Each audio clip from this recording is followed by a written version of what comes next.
Well, that was one thing in my marriage, like arguments we were talking about earlier. We don't really have arguments because everything is distilled through like problem solving. So when you have a problem, we say it right away and then we find a solution and we objectively put the solution in action. So there's no real blow ups.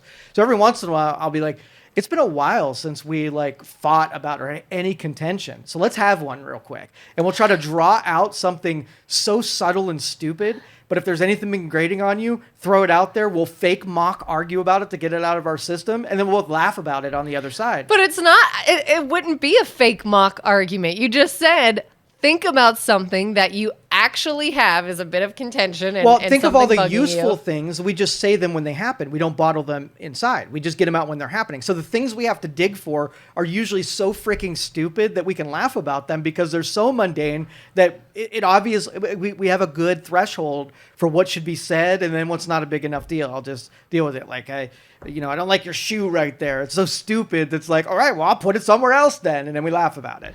Well, we drum it up so that we get that emotional energy out when we need to. But I feel like you definitely still have to have two parties in that are willing to sort of think that way. Right. What happens if you're like, hey, I'm really ticked off. I'm annoyed by something. Now I'm bringing it up. And the other person's like, I don't do that. No, I don't. Well, that's stupid. Why are you mad? And then you're like, wait a minute. This isn't working right.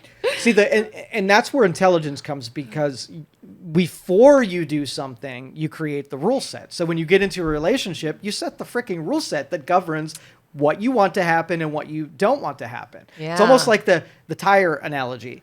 When you buy the car, it comes with tires that need to be replaced sometime in the future. And if you decide how you're going to handle that from before you buy the car, then you just follow your own rules and you just don't have to do anything except for do what you wrote down. You don't need invention energy or creative energy to decide tires, right? Yeah. But we use so much emotional energy in relationships that we decide that we weren't going to decide, right? Mm-hmm. And then we let things bother us and we don't say anything.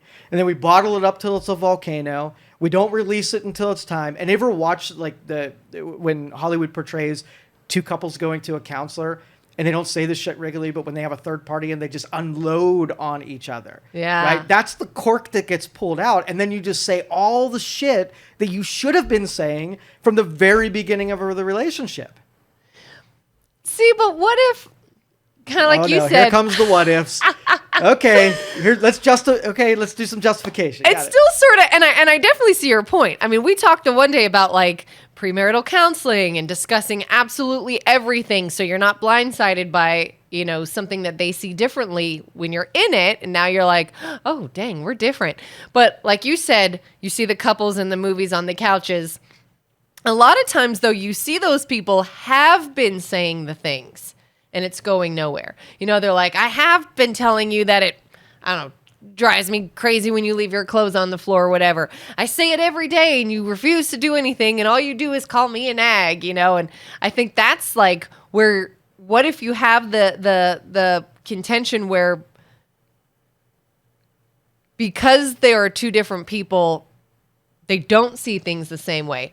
Or what if you went ahead, you did all the pre-discussions, you did all the here's what we're going to do and we're going to lay it out and we both agree, and then you get in it and somebody changes.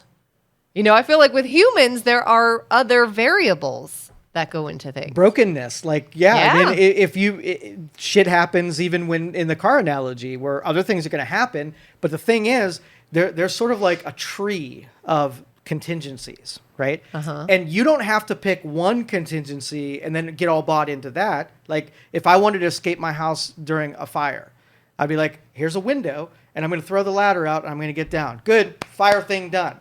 And then I come along and say, what if the fire starts right there at your window? And you're like, right? Yeah. There's more contingencies. And before you get in the relationship, before you buy the house, have that talked about. There's going to be a point where I'm going to get to a level where I just want to be mad and I'm going to disagree with you and not do something because I'm mad. And you're like, okay, let's plan for the contingency. When you get there, how are we going to deal with it? If you're going to get disruptive or you're going to get just angry, I want to be pissed off today, right? Mm-hmm. How are we going to handle that? And you can keep following the contingencies so you have an agreement before the relationship starts. so that you don't have to wait till after it and be super surprised. Then fallible humans do things that all of the other humans have been doing since the beginning of time. You could talk about those ones too. You're a big planner, aren't you, Joe? Big planner. And I'm also not so desperate that I will forego the rule set just to do the thing. If it's not right and I can't come to a conclusion where I can't decide on the tires, I don't have to go get the car and just think I'll figure it out later. These are the things that don't matter in life, and they're easily put on autopilot if you just decide the principles of how you're going to decide things, store up your creative energy for things that are new and that actually matter. So have you ever kind of gone off the rails? Oh yeah, with an argument where you're I know we had these contingencies in place. Yeah, and but screw them. We have structured it so that when we go off the rails, it ends up being about 10% of the time instead of 90% of the time, and it's manageable when you go off those rails of how you're going to deal with them and how quickly you can bring yourself back to center because you have 10% of you working against you instead of 90% working against you. You've just given yourself greater odds. Again, none of this stuff's absolute. It does not mean that you're not going to have an argument. I'm going to have an argument with my wife within the next 5 years. I guarantee there's going to be a legitimate one that none of my contingencies, we're able to stifle. Yeah, right? yeah. It doesn't mean that I don't do it because 90% of the time it saves the relationship and everything else that goes along with it. So absolute 100% not possible, but 90% real possible. Yeah, and you can kind of, like you said, do those things that are sort of planning ahead. I have a friend of mine, she and I were just talking recently about marriage counseling and how a lot of people will go to marriage counseling when there's a problem. But it's like, well, how many people will go when there is no problem? Exactly. Everything's hunky-dory. Let's go touch base anyways. Let's go do a marriage retreat or a getaway, even though we don't need to reconnect. Everything's fine. Everybody do gets everybody gets an alarm system for their house after they've been burglarized. Everybody seeks something that after the bad thing has happened. That's the way human beings, why I say we're so destructive, because we are taught by reactive experiences instead of proactive planning. And there's no math in reactive experiences. Sometimes it's going to be perfectly aligned and you're going to be okay from it. Sometimes it's going to be decimate your world and you're going to be a victim. Like, how could I have planned that? Yeah. I'm going to sit back and say, you could have come talk to me first, and then we would have talked through it. But if your impulses wanted you to buy the car before you knew if you could do the tires, well, that's not you really not wanting to look at the truth and the data that came along with that. I do want to come look at the truth and data. So are you pro or anti things like prenuptial agreements? Oh, yeah. Prenups. Absolutely. You're pro? Pro, yeah. Okay. So what do you say to the naysayers that are like, oh, well, then you're just banking on your marriage to fail. You're setting yourself up for failure. You're giving yourself an out instead of going all in and knowing there is no out. I'm telling you, it's just one of those pressures, right? Yeah. That it keeps things measurable and honest. And there are some people who would never, it would actually be a bad thing in their world, but it would keep some in the middle that would be a pressure that would keep them on the straight and narrow. Yeah. I've known couples where, they were getting engaged or something and one person wanted one and the other is like insulted. Why would you even ask? You don't trust me? No, you're already the putting it up world to is fail? not trust.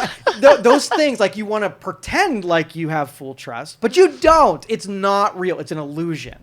Right? Yeah. The just thing means I can take a sheet of me and you, where I was at, where you're at, and I want to make sure that it's just. If I garbage something up, you're put back to where you were before. And there could be professionals to be able to measure it and find out what the just result would be. Mm-hmm. And a prenuptial wouldn't be anything other than documenting snapshotting where you were at before you got in there so we can make you whole if something should happen. Yeah. It's just math.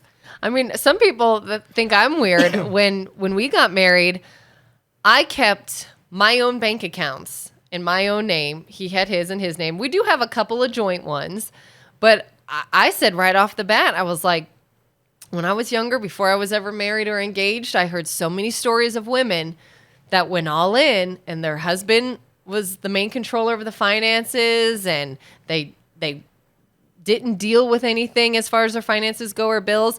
And one day when the husband's like, you know what, this isn't working out, I don't want to be married anymore, they're screwed. The women are totally screwed. They have no money. They have nowhere to go. They're completely vulnerable. And I just said, I'm never going to do that. I will never do that to myself. I don't think you would ever screw me over. I don't think this will end. But you know what?